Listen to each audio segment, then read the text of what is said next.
Do you believe that the knowledge you have gained from awareness programs, from books, or from those countless YouTube videos can actually protect you from cyber criminals?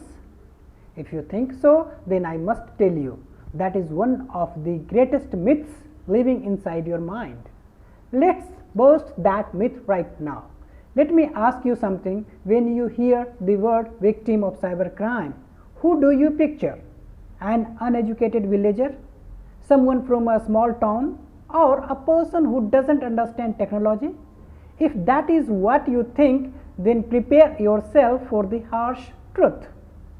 Yes, those people are victims. I don't deny that. But they are not the real face of this digital tragedy. The real victims are people like you, highly educated, aware, and confident individuals of urban India. Something more to share. Will you believe me? The real victims are senior officers, police officials, businessmen, politicians, journalists, even people sitting in office of law and technology. The irony, those who believe they are the most secure are often the easiest to deceive. Now, let me break another illusion. Every kind of cybercrime you have heard about, every scam you have been warned against is already outdated.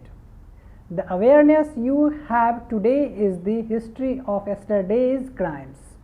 Because every single day, somewhere in this country, a cyber criminal is inventing a new method, a new illusion, a new trick that the world hasn't yet discovered.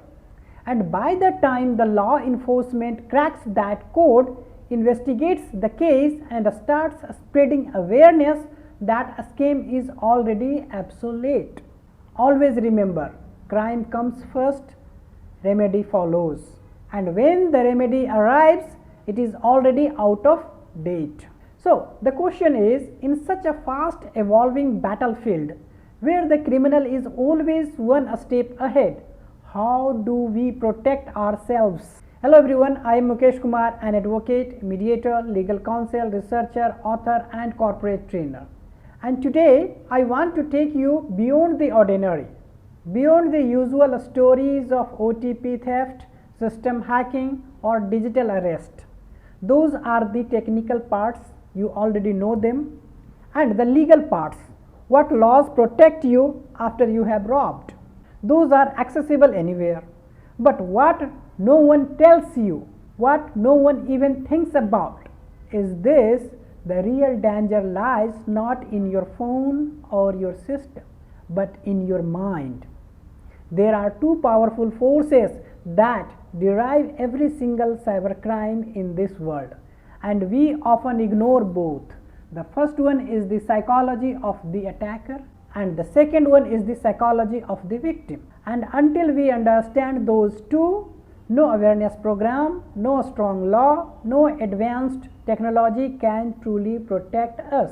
Because cybercrime doesn't begin with code, it begins with human emotion. It doesn't target systems, it targets decisions. So, let's unfold the invisible story, the story that takes place not on your screen but in your mind. Let's begin with the first one, that is the psychology of the cyber attacker. Most people think cyber criminals are some tech genius sitting behind glowing black screen writing codes faster than light. But that is a half truth, and sometimes not at all. The real power of a cyber attacker is not in his software, it is in his understanding of human weaknesses. These people study emotions the way scientists study chemicals. They know the exact combination of fear and greed that can make any rational mind surrender in seconds. They can read your pauses, your tone, your urgency, and they use that as their code. They don't hack your phone, they hack your trust. You see, a cyber attacker is not just a thief, he is a psychologist, a storyteller, and sometimes even a mirror of your own desires. He knows your need to feel important, your habit of acting quickly, your fear of missing out, and your belief that it can't happen to me. He plays on it. That is why these crimes are so beautifully disguised as help.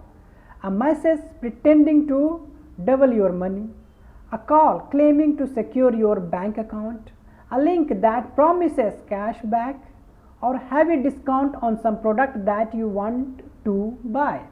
They all wear the mask of protection while silently planning your destruction. And here is what is even more dangerous: these criminals constantly evolve. For them, every successful scam is an experiment, every caught criminal a lesson learned. They adapt faster than awareness can spread. By the time one scam becomes famous on social media, 5 new ones are already being tested in another city. So, the attacker's psychology is built on 3 pillars: manipulation, adaptation, and patience. They wait, they observe, they understand, and when the crime comes, they don't break your system. They make you open the door for them. Now, let's turn the mirror. That is the psychology of the victim. This one is far more complex and far more painful, because the victim of cybercrime is not always the trusting one. Often it is the most confident one, the educated one, the aware one, the one who believes, I know how this works. And that belief is the beginning of downfall. You see, cyber attackers exploit not ignorance but overconfidence. The victims do not lose to technology, they lose to themselves. Our mind carries biases, tiny invisible scripts that guide our reactions.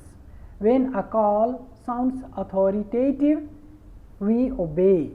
When a message creates fear, we rush. When a link offers reward, we click. And when something seems familiar, we trust. Cyber attackers don't invent these instincts. They simply use them. Every scam, every fraud, every deception is crafted around one of our emotional shortcuts. And when we follow it blindly, we hand them the keys to our digital lives. But the tragedy doesn't end here. After the crime happens, the victim doesn't only lose money, he loses something deeper, that is self-respect. He feels humiliated, guilty, isolated.